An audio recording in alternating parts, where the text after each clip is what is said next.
about how big a phone call this is going to be. The conference call from GameStop management to I don't know how many outlets. The Wall Street Journal will have somebody listening.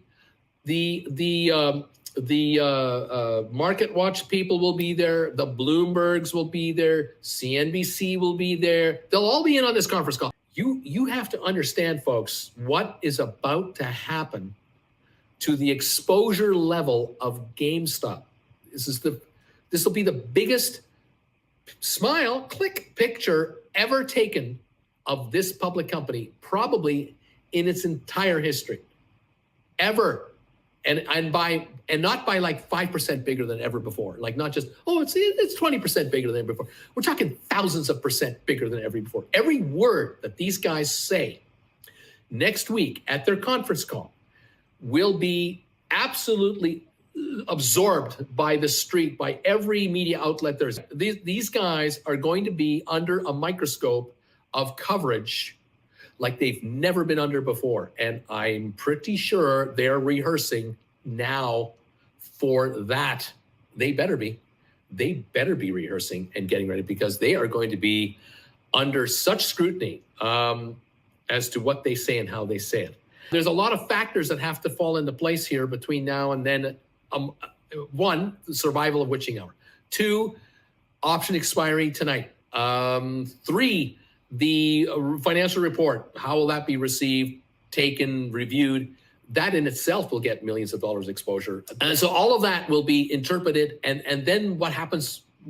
Does that make, for example, if the announcement comes out and it is positively received, well covered, and the company's storyline, what they want the world to know, is reported to the world the way the company would like it reported, GME to the moon. If that happens, is it possible that globally, between North American investors, South American, European, African, Asian, Oceania, all of the world's possible market players, that a 1/10 of 1% of all market participants want to buy 10 shares each of GameStop? What would happen to the stock? It'll go way higher, because there couldn't possibly be enough stock available for possibly millions of buyers wanting 10 shares each. Just to kind of put it in perspective, there could be 30 million people that want 10 shares each the day after the story breaks. It could be. I doubt that every single person that owns the stock long is going to determine, after this conference call and listening to Ryan Cohen and his team, that they're all going to go all en masse, all unified. Oh, this is a bunch of crap I'm getting out. I don't think that's going to be the result of this presentation. I think it'll be kind of a George Costanza opposite situation. The question I've got, and I've always had, is when the world finds out, and when I say the world, the entire planet is not going, what's GameStop going to say? That's not what's going to happen. I'm talking about the world that we need to wonder about, which is the investment world. The folks who are not getting the story from the television business channels out there. They're not getting the story from major publications. They're not getting the story from any analyst on Wall Street. Not one of them is talking about what the company is going to talk about on probably Tuesday next week. None of them. Not one. And after the thing is over, it could be the same, that not one will talk about it, because their overlords are short the stock. Their biggest clients are short the stock. 50 of the 50 very active trading hedge funds are short the stock, and the firms that handle their orders don't want to upset their clients, so they won't allow a very positive spin on the story, perhaps. but everybody else who's free to speak will speak. I'll be free to speak. I'm not in the camp of a hedge fund. I'm not employed by a hedge fund.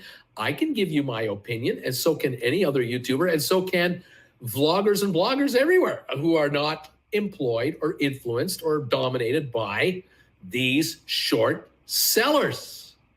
And so what's going to happen?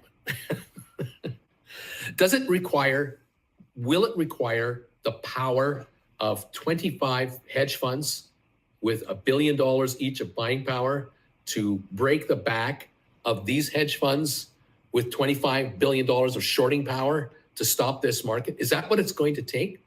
Actually, no. Not really.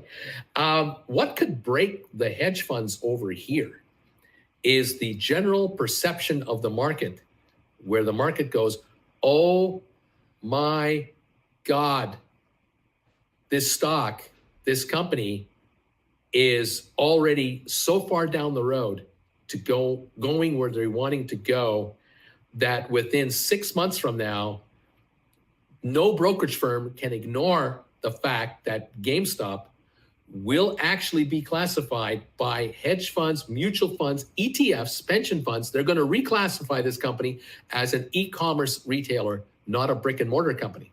So off the brick and mortar company charts and over to the e-commerce side of the company, and they will be valued as such. They will be now perceived as such going forward forevermore. And if only 0.1% of the market out there believes that GameStop will be valued at or more than Chewy on the open market in a market cap sense, Chewy being a $45 billion market cap company, right? It's fluctuating. It's 38, 40. GameStop right now at $200 a share is $14 billion market cap. 14 billion. GameStop at $90 a share, it's 13.3 billion. That's the market cap of GameStop right now. 13.3 billion. Chewy is at almost 40 billion on its value. A market cap of 32 billion, 31.9 billion right now, $80 a share. This stock has been as high as 120 a share. So it has been as high as $45 billion in market cap, okay? But even at 32 billion, it is more than double the market cap of GameStop. So if the market believes that GameStop will be worth at least as much as Chewy on a market cap basis, that would more than double the price of the shares. Over 400 would be an immediate number. If the market, however, believes that because Chewy once was at $45 billion value, that GameStop could reach that kind of a valuation, and I think it can be much more than that. But let's just say it's 45 billion. We got to triple this number. We got to go from 190 to 570 a share. If the market believes after the conference call and realizes, oh man, these guys are already 45, 55% on their way to doing this, the last step in the puzzle actually is just the dropping off of their stores, which they will do over the next 12 months. They do that, and the market perceives this future is coming really quickly. There's going to be people going, you know what? I know for a fact a year from now, this company is worth $45 billion. I know for a fact that's what it's going to be worth. That's $600 a share. It's 190. How many can I get? And if we see 10 million investors, 20 million investors over the next month that all begin to feel this, and they're all trying to get 10, 20, 30, 40, 50, 100 shares each. I mean, I'm not talking about hedge funds. I'm not talking about 10,000 share investors. I'm talking about average market players who are going to sell a little of this and a little of that. And I'm going to buy 20 shares of this stuff. I'm going to sell some of this, some of that. I'm going to buy 100 shares of this stuff. They're going to nibble it up. There's this absolute nonstop wave of army ants coming at this these sellers. And they're just gonna kill them. They're just gonna eat them alive, one little snippet at a time. There will be no hedge funds that can stop this thing. I call this an opportunity of a lifetime. This is an absolute opportunity of a lifetime.